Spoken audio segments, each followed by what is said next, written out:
Welcome, parents, and thank you for joining us tonight. We really appreciate you being here.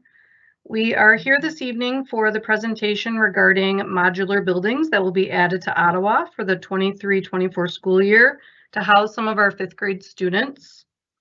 Please know there will be a question and answer opportunity towards the end of the presentation. You will put your questions in the chat box and we will try to answer as many questions as we can. If there are more questions that we can take in the time allotted, then we will compile a list and get those answers out. I will now turn this over to Mr. Roberts. Okay, thank you, Dawn. All right, well, welcome everyone. Glad you're here. We this evening are going to be talking about the modular units, which will be added to Ottawa Elementary for the start of the 23-24 school year. So we have some people here that are going to be participants in this little webinar. We have Dr. Abrosky, who's the Assistant Superintendent of Educational Services, Marina Licari, the Executive Director of Elementary Education. We have the Ottawa Principal, Dwayne Lockhart, and the Interim Assistant Principal right now, Michael Johnson. Also, we're expecting, and I don't think he's here yet, but he might be here shortly, is Jeff Atkins from Barton Mallow. And Jeff knows a lot about the construction aspect of all that's going to be taking place. And he's a former Ottawa parent from many years ago, so he knows the building well. So today what we're going to be talking about is, I'm going to start first and we're going to talk about what's brought us to this point and why we're doing this and how we came to the decision to do this. And then we're just going to talk about some of the features of the modular units, and then some of the protocols that have been already put in place for next year to ensure that everything goes smoothly. So before we start, I just want you to know a lot of thought has gone into this, and we'll go over that. And hopefully you'll understand how we've come to this point and why this will be a really good option for your kids for the next school year at Ottawa. So if we move forward a little bit, I just want to talk about some of the issues that brought us here. So Ottawa is really an outlier. What's occurred at Ottawa over the last couple of years it was completely unexpected and not anything that we could have planned for. And it really all has to do with student growth. Over the last 2 years, Ottawa's population has grown by 42%. Now, that's really unheard of in our district. It is just a rate that no one predicted. Demographers didn't predict. We work with demographers regularly, and nothing like this was expected at Ottawa. So that's kind of something that's caught us by surprise. It's kind of put us at this place. Some of those reasons that growth was more than what it has been in the past is just, we think COVID really impacted who started kindergarten. Some students who maybe parents thought were not going to, at 5 years old, be able to handle a virtual environment, waited to put their kids in until the following year. There's also just been an unexpected influx of student growth, just kids moving into the area, into the Ottawa attendance zone, and that just happened very quickly. There's also been housing turnover, and we have a lot of new families moving, and of course, people like Ottawa. It has a wonderful reputation, and I'm sure when people look for neighborhoods, they talk about the schools, and Ottawa is one that they would want to attend. So that's all added to that. And so really, what this presents for us is just a temporary challenge in how best we can accommodate students. So if we go to the next slide, these are some things you know about. And from the 21-22 to the 2021 to the 22-22 school year, Ottawa grew by about 110 students. So we adjusted space last year in the summer in the building, and we modified some spaces that did not hold students, could then hold students. We also created additional office space. I know in your media center, a couple spaces have been converted into offices so that we just accommodate the adults that need to work in the building. So no one wants to be crowded. We began to look at where we were and how to solve the issue and make it the best learning environment possible for our students. And no one wants to have a crowded school. We know that to be a fact. But really, because of how people feel about Ottawa, no one also wants to be the person to move. So we knew that that was a challenge because people probably felt, well, if we only had fewer students in that school, but I don't want my family to move. I like it there. So we do have kids that are really attached to Ottawa. So that was, of course, in the forefront of our thinking as we thought about this. We did consider a lot of other options. And some of them, I think the term is like a New York second, where we throw an idea out there and say, no, that's not going to work for this reason. So, you can peel off some grade levels. You could peel off kindergarten and say next year's kindergarten should go somewhere else because those kids have never been in Ottawa. That idea wasn't on the table very long because you have parents who then would have kids in two different schools and parents would not like that. You think you could peel off the fifth graders, and sometimes in districts they put them in middle schools for a year, and you can create an environment where they're basically a fifth grade operating in a middle school building on their own. But we thought, no, fifth graders really enjoy their fifth grade experience in the elementary that they've attended for their first 5 years. So we didn't want to do that. Parents probably would not choose the option of having their fifth graders in middle school. We thought we could move them to another building, but again, it all came down to what would be in the best interest of our kids.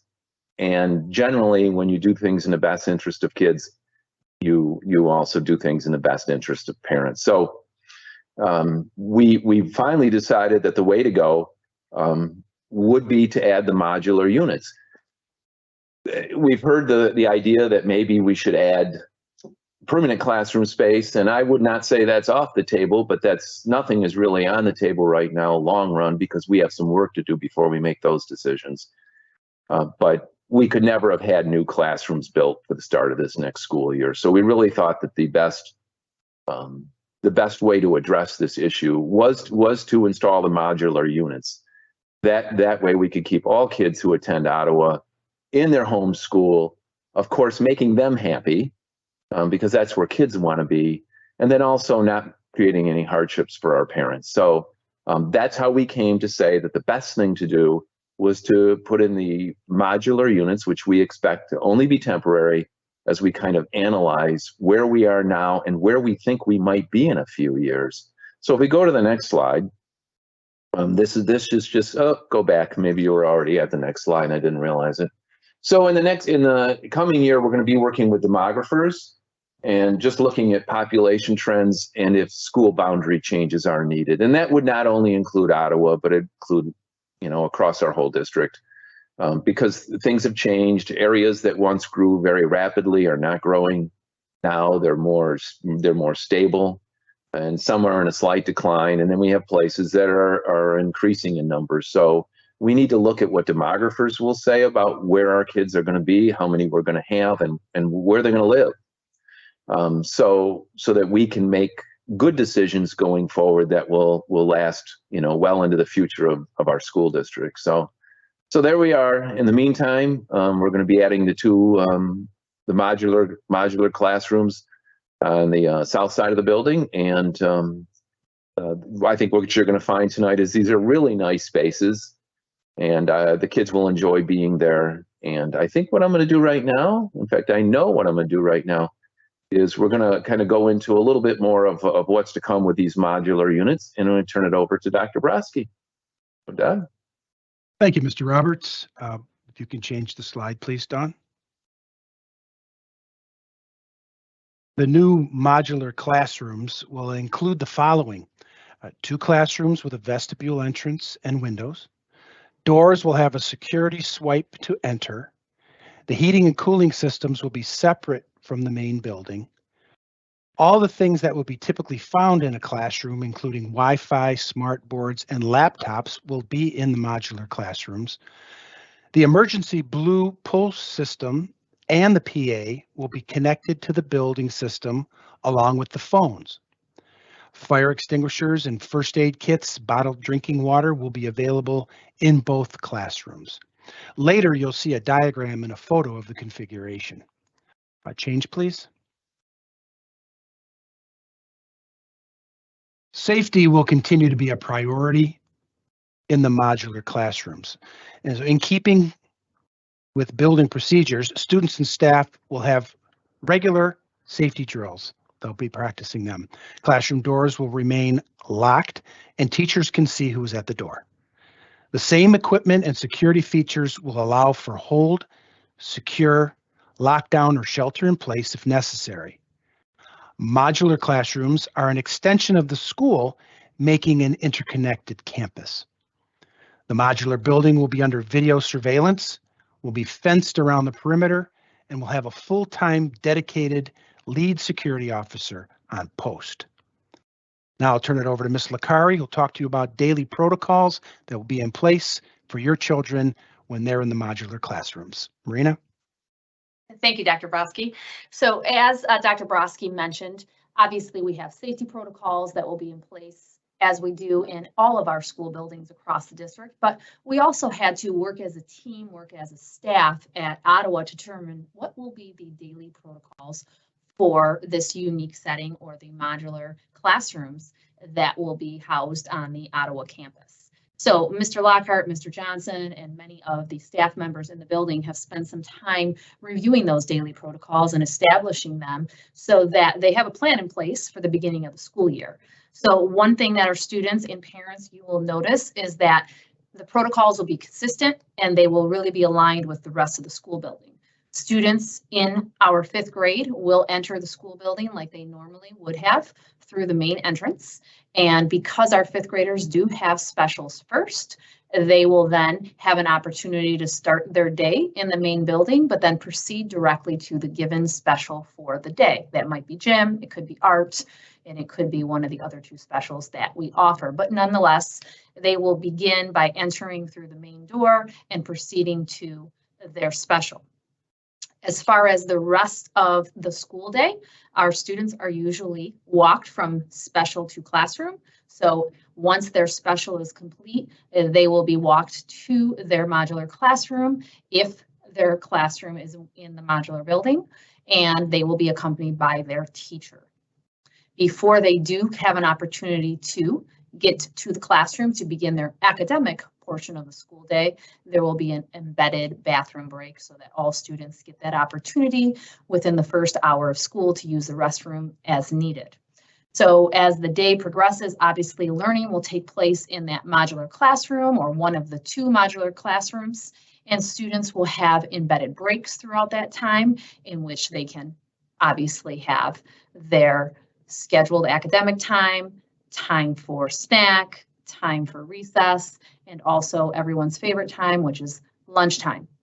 Throughout that time, if students do have an exception, perhaps it's an early dismissal, perhaps they need to use the restroom because there is a need and it's not part of the structured schedule rest room time, then of course one of our staff members, through the use of a telephone or radio, will then escort students to and from the modular building or modular classroom to the main building to take care of their needs. The one thing we will stress with our parents and stress with our students is that, like Dr. Broski mentioned, because the area will be fenced in, there is no exit in and out of the modular building to the rest of the campus. The entrance and exit will begin through the main school doors, and then as students and staff move from the modular building to the main building, they will always be escorted. So again, if there is an early dismissal, parents will still do what they normally do. They will go to the main office to pick up their child. A call will be made to that classroom through either PA or telephone or radio, and then that student will be accompanied to the main office. So our team at Ottawa has spent a lot of time really walking the school day and determining what protocols need to be in place so that movement can be efficient and quick, and that students can get to and from where they need to in a way in which they can maximize their learning, but also feel as if the school day is normal as it has been in the past. When we talk about our modular buildings, moving on to the next slide, this really is not something new to Chippewa Valley. In the past, we have had to use modular buildings as a temporary solution while, like Mr. Roberts had mentioned, we determine if we need to make different decisions moving forward. So in some of our Macomb Township schools, we've had modular buildings that have housed several classes, and that use has been very successful. When we look at our actual modular building or the classrooms that will be on the Ottawa campus, we wouldn't mind, Dawn, moving forward, parents, you will be happy to know that these modular classrooms, they're new. It's a new construction, something that has been built and adapted for our use. You'll see obviously new fixtures and carpeting and surfaces that are new. Actually, the classrooms will be larger than the classrooms that are already in the main campus at Ottawa, and students will have one main entrance, and then that entrance will be a shared space that to the left leads to one classroom, to the right leads to another classroom. Within each classroom, there will be emergency exits to obviously cater to our safety and to ensure that there is access in more than one area to enter or exit if need be. And obviously everything will be monitored not only by our security guard, but by our security cameras and the fenced in area. Students will always have easy access to the rest of the building so that they can enter and exit, whether that is after specials, lunchtime, or dismissal time. And then they will also have easy access to the building, of course, to get to one of their other favorite places, which is the playground for recess. Mr. Lockhart and Mr. Johnson now kind of take you through the map and the configurations of these classrooms so that you can get a visual of what it is that you will find on the Ottawa campus in September. Thank you, Ms. Licari. We could have the next slide, please. Careful consideration has been put into where we want to have these modules. And we at Civil Engineers and our building company look at not only where it should be placed, but where's the best place as far as foundation, the best place as far as the electrical lines, so we can have all of the same technology as we do have in the classrooms in our actual building. So if you look at the picture above, you'll see that it's just west of our back entry and just south of our staff parking lot. You can see the modular in the blue. There is a red line kind of surrounding the modular, and that is the fenced in area. You'll see the ramp that is closest to the building that goes down where kids and staff members will exit to the back entry, where there will be restrooms and there will be the cafeteria. We wanted to get close to the building as we could and make sure it was safe for everyone, because this is an extension of our building. And we have a strong community here at Ottawa where we want to make sure that we're all together. So this was recommended as the best location with the professionals that we've been dealing with. So the next two pictures will walk you through what it will look like on the exterior and the interior. And as you can see, you have a vestibule, you have the hallway, and two classrooms. I have to tell you, I went over to Cheyenne 18, 19 years ago, and I was thoroughly impressed with their modular classrooms. And when I was asked what's best for Ottawa, I went with modular classrooms because it's keeping our family together. I didn't want to split anybody up. I didn't want anybody to go anywhere else. Everybody's on the same campus. And as you'll see in the next picture, this classroom is well lit and a little bit bigger than the classrooms we have right now for 5th grade. So I think the picture speaks for itself. It's very impressive. And honestly, I believe the kids, once they're in there, that's going to be their clubhouse. That's their unit. That's where they belong. And that's why I was so high on this, because there were other options, but I really pushed for this, and I'm glad that they listened to my input, because I'm speaking for the families and I wanted us to stay together, and this allows us to do that. Absolutely, absolutely. So if we could have the next slide, please. Now it's time for questions. So if you have a question that you'd like us to answer, please enter it in the Q&A feature. Our wonderful moderator will read your question, and one of our presenters will be able to answer it for you. Now, if we have a large amount of questions, we'll compile a document together and make sure it gets emailed to all of our Ottawa families. So any questions you have, you can input in the Q&A feature, please.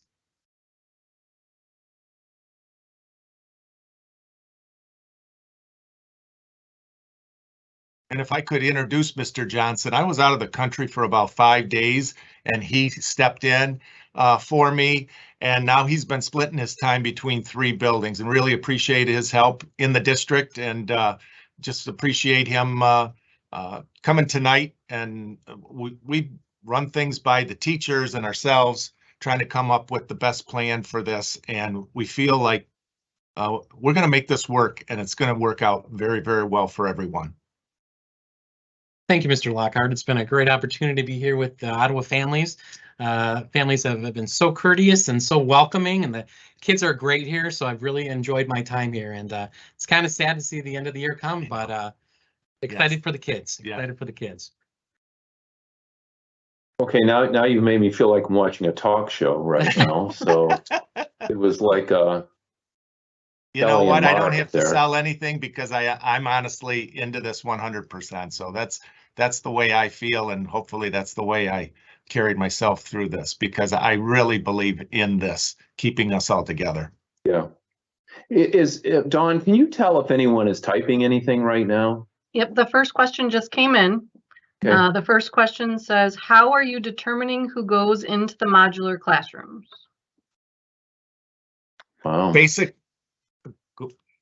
Wayne, Want me I'll to leave take that to that? you and Michael. You know what? That's just like any other year. If parents have some input or some insight as far as medical needs or this or that, we will always consider and work with parents. But basically, we use Classroom Composer, and we enter all of our data, and that sorts out the students in a fashion where it's equal throughout the 3 classrooms. So it does a real nice job with that. And honestly, we're not even 100% sure on staffing just yet. But we use a lot of things that are a well-balanced classroom to make sure that all the classrooms are balanced appropriately. So hopefully we'll know staff in the next coming months, and then we'll be able to build the classrooms the way they should be built. Absolutely. Mr. Lockhart, I think you might have already answered this one, but it says how many 5th grade classes are expected next year? 3. Another question, are they using the gym bathrooms? They will use gym bathrooms. We've got the turtle bathroom. If need be, they can walk around to the upper L bathrooms. Anything that is available, the shortest walk preferred, but yes, all bathrooms are available to them. Another question about safety, where do students go in case of a tornado drill or event? Exactly. They will come into the building and go to the designated safe area. So we will designate that in the fall, and we will practice that twice a year. And yes, it will be inside the building. Someone asked the question about having to cut down the pine tree on the playground. Will that is have a to be cut down? possibility. It's, as you can see with the drawing. I love that tree, but honestly, if we're keeping our family together, and that's something that may need to go, yeah, if I'm the hard guy on this, I'll take that. Mhm. I'd love to keep it, but I want to keep the family together. And as you see with the drawing, it is right there. So But we also looked at, and again, the companies that we're working with looked at the best place as far as foundation to have this modular unit. The best place where we're going to be able to run electrical to make sure that we have electricity and the technology with inside the modulars. And this was the best location selected for our needs. And the safety of everyone, to be honest with you. if I can go back to the tornado drill, when we talked to the person that evaluated the building, he also said that I could go out there and watch for it. So you have time to come into the building. It's not a rush with a tornado drill. You've got your watch and warnings. He literally said you can go outside, run in if need be, but the children would have plenty of time to get to their designated safe area. I do want to throw something in here right now, and I think Jeff Atkins from Barton Mallow is on. And since the question was asked about the tree, I think we should address it the best we can tonight. So Jeff, what do you know about that? And if you could just talk about that a little bit. Sure, Ron, can you hear me? Yep. Okay, great. Yes, with the location that's set on those plans, unfortunately that tree does need to go. The modular classroom must be placed at least 30 feet away from the building. That's a building code reason. Just in case there was a fire in one or the other, we wouldn't want both things to burn. So once you move 30 feet away from the building, the modular classroom is about 28 feet wide. And I think that tree is about 45 feet away from the building. So that tree is unfortunately going to have to go to set those modulars in place. And I know no one likes to see a tree go. I'm no different about those things, but in this instance, and what Mr. Lockhart has talked about with our options, we really felt that unfortunately had to be part of this plan. But I also will say that the district is committed to, once the modular is gone, of trying to replicate something there that is similar to what the community is used to. But I know that whatever we do is not going to look like a tree that size. But for the future, there'll be something growing there again. Yeah, and if I could just add, there is a piece of playground equipment that was recently installed maybe 3 years ago. That's also where the modular is going to go. That piece of equipment will be relocated around the corner. So the kindergarten will still have the same amount of play structures that they currently do right now. They won't lose that, but that structure will be relocated. We just unfortunately can't relocate a tree that size.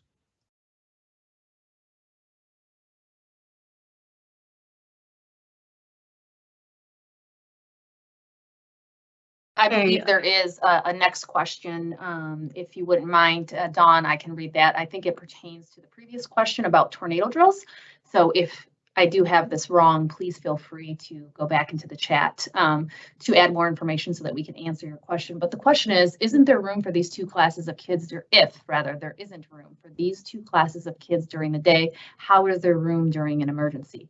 I'm going to assume that the question correlates with tornado or tornado drills. And when we do have tornado drills or tornado situation, our students, some move to other areas of the building, many stay within their classroom space, and they gather near the most secure wall of the building. So it would be no different than what we typically have done in the past. And just to add to that, although we may be increasing in a section at Ottawa, we really do not see an overall increase in the number of students. It's just where the students are dispersed throughout the grade levels. So it's very similar to how we run our drills this year.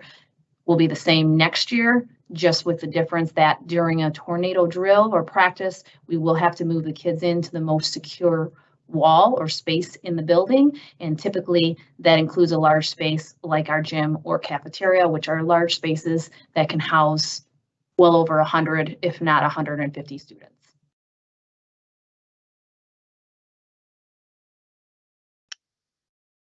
One other question that's being asked on here is, how many exits are there and what kind of background or credentials do the security guards have? Well, we can go back to the slide that shows the drawing of the modular units, that one. And Jeff, could you talk about that then, please? Sure. So the floor plan that you're looking at on the left-hand side of the screen, towards the bottom of that where it says vestibule, that single door would be your main entry. There would be a ramp that would connect to it, very similar to the image on the right-hand side of that.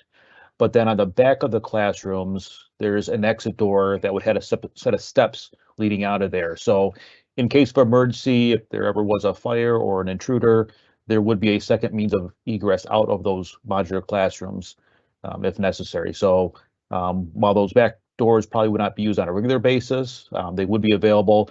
And again, as was mentioned earlier, that backside would be fenced in, which would create a separation between the fifth graders and the kindergartners. But either way, even when they do exit that, they would still be able to exit the site properly and safely. I can address the security guard question. The district currently contracts a security company at our high schools. And so we will be going through the same company that vets all of its employees. And the particular security guard that we're looking for to be at Ottawa will be considered a lead security guard. So it's one of their more elite members and someone who is actually in a supervisory role. So that's where we are at that point. And I would just add to that the feedback on the security company we're working with, I mean, from people in the building has really been excellent.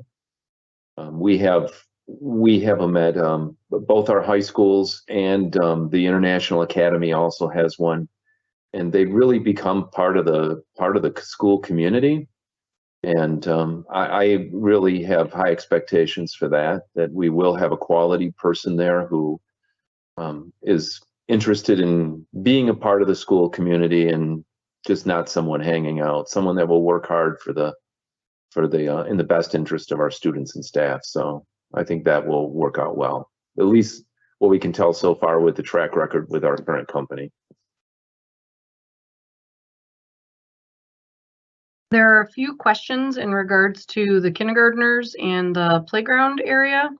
Someone asked where kindergartners will play and if other shade will be provided for kindergarten in that play area with the tree being cut down. And they're also concerned about the noise disturbing the classes in the trailer. I can begin to answer that, and then Mr. Lockhart, Mr. Johnson, if you'd like to add anything. As far as kindergartners and where they play, they will have their designated playground. Might there be some noise that could be heard? Of course, that's natural when children are playing outside during recess, but it would be no different than the rest of the building that is housed very close to the upper L playground. One of the nice things at our elementaries is that we do have building schedules that are built around designated times for things like recess, and Mr. Lockhart, Mr. Johnson, and the staff can work around those times to accommodate and create the least amount of disruption as possible. But considering the space and considering the fact that this is already taking place with recess right next to classrooms on the other end of the building, it hasn't been a problem, and we don't anticipate that that will be a problem moving forward.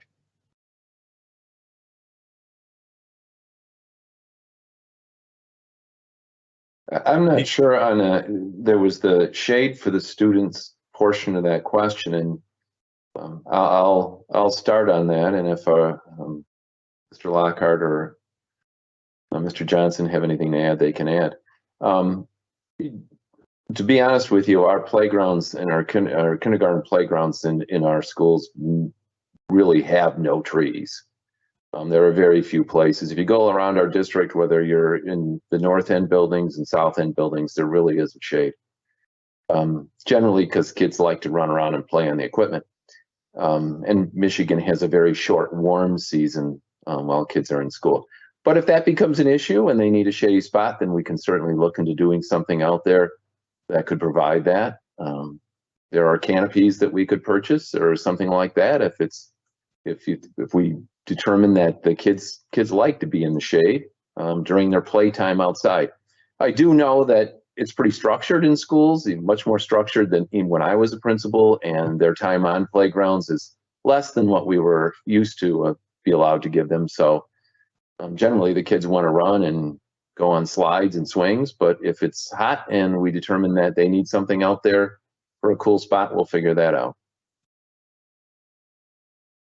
Absolutely, Mr. Roberts. And if you currently look at our upper L playground now, there aren't any trees surrounding. I mean, there's trees in the neighborhood, correct? But we don't have trees right in the middle of our playground. And at the other two schools that I'm at in the district, right, we don't have any trees at all. And seems to be working out just fine for our kiddos out there. So, but again, as you had said and as you stated, if we feel that there's a need for that, absolutely. We'll see what we can do about getting some shades or some of those pop-up tents, and then we'll do the best for our kids, and we'll definitely meet their needs.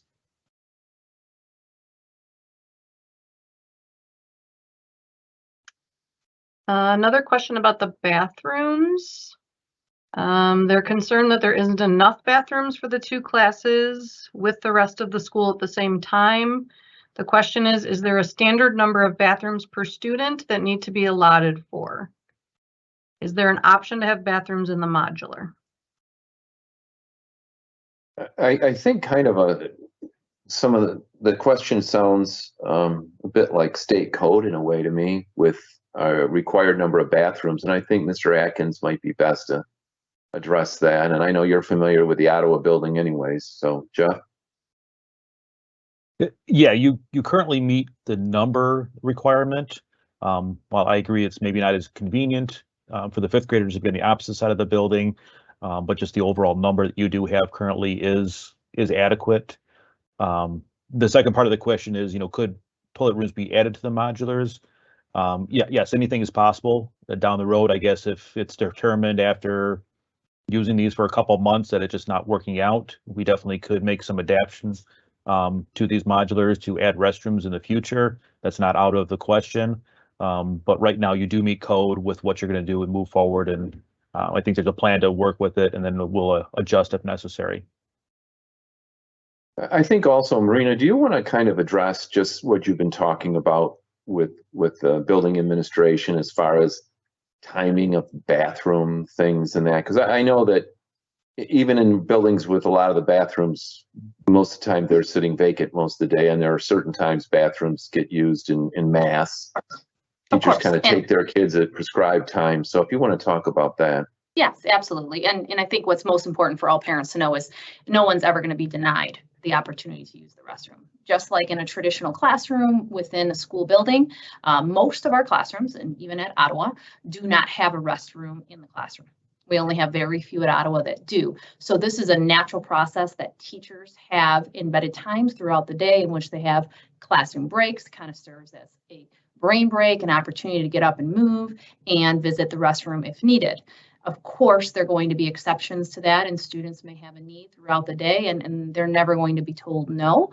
They're just going to be told one moment while we get somebody to assist you with that and help you to get into the building or out of the building or to the location of that restroom. But as Mr. Roberts was stating, we do have, again, common building schedules where each of our grade levels share common specials time, lunch time, recess time, and those embedded breaks throughout the day.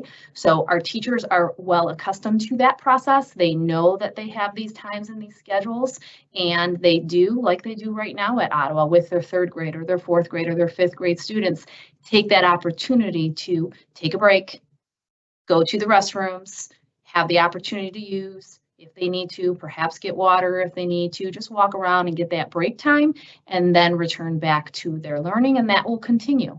In addition to that, I just want to repeat once again that we're really not seeing an increase in overall number of Ottawa students. So it will feel very similar to what we see as far as movement now in the building. It'll just be spread out more, and in this case, Ottawa will regain a space that they did not have this year, which is the computer lab. So we anticipate that movement to continue to be smooth. We also anticipate that if the bathroom location that is the closest to the modular classroom is not ideal, that teachers will do what they naturally do. They're going to take their kids through the shortcut through the media center or through the hallway and go to the opposite end of the building, which is probably only 30 steps away, and make use of those restrooms there. I'd like to add that even at the beginning of this year, we were only allowing 2 boys in the bathroom at a time because we were still going with the way we were handling COVID. You have 5 bathrooms in there, so we're up to running. We can run at full capacity now and allow 5 boys in the bathroom at one time. Even at drawing it down to 2, we didn't have a problem just allowing 2 at a time in that bathroom. So should not be a problem.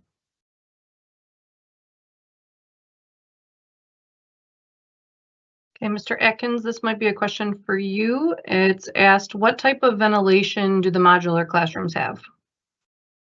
Sure. So they will meet all current codes. As far as ventilation, they'll have heating and cooling in there. If you look at the floor plan right now, you'll see 2 little boxes on each corner that says HVAC. That's where those mechanical units are in the classrooms. Those will be both the heating and the cooling unit. So there'll be 2 independent rooms for each one of the classrooms. So if one room is warm, one room's cool, they can run independently. They're not interchanged with each other. but they will meet all current air exchange standards, so they'll be very, very comfortable in there for both heating and cooling.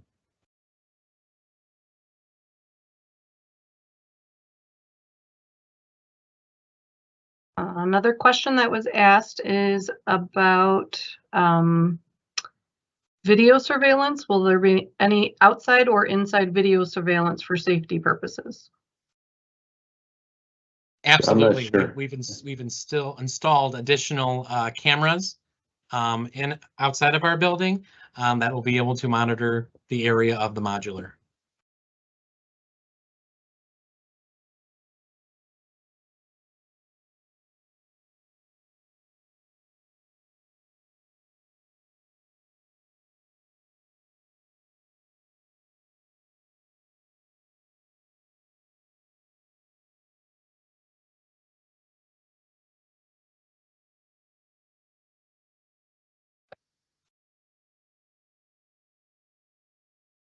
Are we good, Dawn? Do you think? Oh, one more question just was added. Is this a one-year fix? How many years will modulars be used for? And that's part of what we'll be studying in this next year when we work with our demographers. At this time, we're not really quite sure. We don't see this as any kind of a long-term solution, but I don't think at this time we can put an end on it, even though it'll be sooner than later. A lot will be determined in the next school year and just what our future plan needs to be. And then we'll make adjustments if that's what it seems to be, what needs to be done. Mr. Atkins, again, sorry, this might be a question for you about, are the units asthma safe for VOCs since it's new construction? Yes, everything that they use, everything in new construction is low VOCs. So I don't foresee any of that being any issue with it. And then I do see a question here about unhealthy fumes. That's what I assume that question is, are unhealthy fumes from the new construction. But if that question maybe is related to the mechanical units that are in there, these are all electric units. There's no gas, so there is no combustion with those units that are going in. They're all electric units. So while they're not maybe as efficient as a gas unit, they will be much healthier. They're not going to create any fumes from those mechanical units that would be going into the kindergarten area where the kindergarten students are playing. Thank you. And there was a question I did see that maybe I misspoke earlier, or it wasn't clear as far as the fencing for the unit. And I'm not sure if we can go to the slide that has a site plan on there, just so I can kind of clarify what it may look like. So yeah, I did say we will have this fenced in so that the modular is separated from the kindergarten playground. But if the fifth graders were to leave out of the emergency back exits of the building down the stairways, they're fenced in there. But if they travel to the north, they'll be able to egress out of that area. There's gonna be a gap between the modular classroom and the fencing so that they can leave that fenced in area and go to a refuse area wherever that may be in the building. So that fence is just there to separate the playground, but not to corral them and not allow them to escape.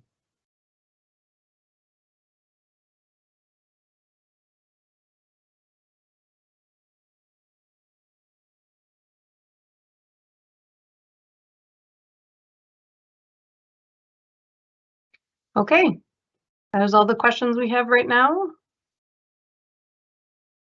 Okay, I just want to close with this. I've been in this district long enough to know the reputation of Ottawa through the years. Dr. Broski has been principal at that school. Jeff Atkins has had children go to Ottawa. I know it means a lot to him. And right now, sitting on the screen, we have two building administrators who care deeply about the school. And I just know of the work of Raina Lakari. And she does a great job of overseeing all of our elementary schools. This will work. This will work. And it takes committed adults to make it work. And we're committed to this. We want your children's experience to be no different than what it has been through the years. We expect Ottawa's reputation to remain what it always has been, which is a wonderful community school servicing many students who leave Ottawa with many wonderful memories. That will not change. I do, for those of you still on the webinar here, probably if you ask your kids, they want to be there. Because as it was described, I think by Mr. Lockhart, he called it the clubhouse. That's the way kids will see it. So I think our kids' experience will be wonderful. And I understand there's always that a little bit of anxiety that this is different. But I think we've already started to put a lot of things in place to ensure that this works very well. And I know it will work very well. So with that, if you think of other questions, please don't hesitate to email any one of us. We're all in the directory, and we'll respond to your questions. So with that, thank you very much. Thanks for being here. Thanks to our presenters, and have a great summer-like evening. Thank you.